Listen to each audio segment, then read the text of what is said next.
আজ নিয়ে এসেছি খুব মজাদার একটা পাস্তা রেসিপি নিয়ে, যা ছোট কিংবা বড় সবারই খুব পছন্দের। আমার আজকের recipe white sauce cheese chicken pasta. আসসালামু আলাইকুম, সবাইকে ওয়েলকাম জানাচ্ছি আমার আজকের রেসিপি ভিডিওতে। প্রথমে আমি পাস্তা সিদ্ধ করে নেব। এর জন্য কড়াইতে পানি দিয়ে দিব। এরপর এতে দিয়ে দিব হাফ চা চামচ পরিমাণ লবণ এবং 1 টেবিল চামচ খাওয়ার তেল। এরপর চামচ দিয়ে খুব ভালোভাবে মিক্স করে নিব। পাস্তার জন্য আমি এখানে ম্যাকারনি ইউজ করছি। আপনি অন্য যে কোনো ধরনের পাস্তা বা স্প্যাগেটি ইউজ করতে পারেন। এখানে এটা আমি কমপক্ষে 6 থেকে 7 মিনিট সিদ্ধ করে নেব। এরপর একটা ছাঁকনির মাধ্যমে পুরো পানিটাই আমি ছেঁকে নিব। ছাঁকনিতে ছাকার পর এটাতে প্রথমে 1 গ্লাস ঠান্ডা পানি, পরে 1 চা চামচ পরিমাণ তেল দিয়ে ভালো করে মাখিয়ে নিব। সিদ্ধ পাস্তায় ঠান্ডা পানি আর পরে তেল দেওয়ার ফলে পাস্তাগুলো একটা আরেকটার সাথে লাগবে না, এমনকি যথেষ্ট ঝরঝরে থাকবে পাস্তাগুলো। এখন এখানে 1 কাপ পরিমাণ মুরগির মাংসের ছোট টুকরো নিয়েছি। এখন এতে দিচ্ছি 1 চা চামচ রসুন বাটা, 1 চা চামচ আদা বাটা, 1 টেবিল চামচ সয়া সস, একটু মরিচের গুঁড়ো, স্বাদ মতো লবণ আর একটু চিনি। সবকিছু ভালোভাবে মিক্স করে নিব। কিছু সময়ের জন্য আপনি ম্যারিনেট করে রাখতে পারেন। আমার যেহেতু সময় নাই, তাই আমি এখন সরাসরি রান্নায় চলে যাব। প্রথমে কড়াইতে 2 টেবিল চামচ পরিমাণ তেল দিয়ে দিব।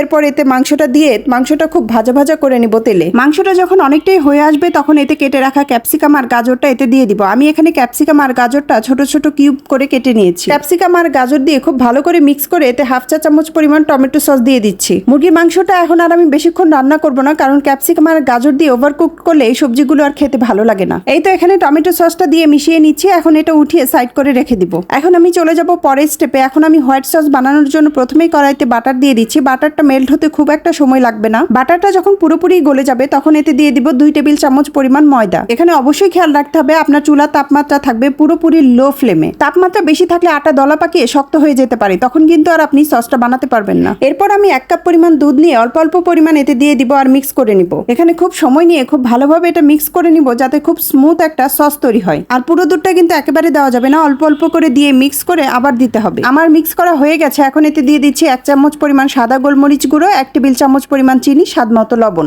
লবণ দেওয়ার পর এতে দিচ্ছি হাফ চা চামচ চিলি ফ্লেক্স বা ভাজা শুকনো মরিচ গুঁড়ো। এরপর এতে দিয়ে দিব হাফ চা চামচ পাস্তা সিজনিং। যে কোনো সুপার শপে খুব ইজিলি পেয়ে যাবেন এটা। ভালো করে মিক্স করে নিয়ে এখন এতে দিয়ে দিব 1 টুকরো চিজ। চিজটা আপনি আপনাদের পছন্দসই কম বা বেশি দিতে পারেন। চিজ কিন্তু খুব সহজেই গরমে মেল্ট হয়ে যায়। চিজটা পুরোপুরি সসের সাথে মিশে গেলে সিদ্ধ করা পাস্তা এতে দিয়ে দিব। তেল মাখিয়ে রাখার ফলে দেখতেই পাচ্ছেন পাস্তাগুলো কত ঝরঝরে হয়েছে। পাস্তাগুলো এর মধ্যে দিয়ে দেওয়ার পর এখন এতে দিয়ে দিব ভেজে রাখা মাংসের টুকরোগুলো। এখন খুব ভালোভাবে মেশানোর পালা। আমি সসের পুরো রান্নাটাই একদম অল্প আঁচে করেছি। সসটা বানানোর সময় খেয়াল করতে হবে সসটা যেন খুব বেশি পাতলা বা খুব বেশি ঘন না হয়। সসটা যদি খুব বেশি পাতলা হয়ে যায় তাহলে কিন্তু পাস্তায় ক্রিমিনেসটা আর আসবে না। আবার বেশি ঘন হয়ে গেলেও পাস্তাটা কিন্তু খেতে ভালো লাগবে না। এই তো আমার পাস্তাটা রান্না হয়ে গেছে। এখন সার্ভিং ডিশে সার্ভ করে নিব। দেখতেই পাচ্ছেন আমার পাস্তাটা যথেষ্ট ক্রিমি হয়েছে এবং খেতে মাশাআল্লাহ খুবই টেস্টি হয়েছিল। এখানে সার্ভিং ডিশে সার্ভ করে পাস্তার উপরে আরেকটু চিলি ফ্লেক্স ছড়িয়ে দিব। রেসিপিটি কেমন লাগলো অবশ্যই কমেন্টের মাধ্যমে জানাবেন। ভালো লাগলে শেয়ার করে টাইমলাইনে রেখে দিতে পারেন। আজকের ভিডিওটি এ পর্যন্তই। কথা হবে নতুন কোনো ভিডিওতে। সে পর্যন্ত ভালো থাকবেন সবাই। আল্লাহ হাফেজ।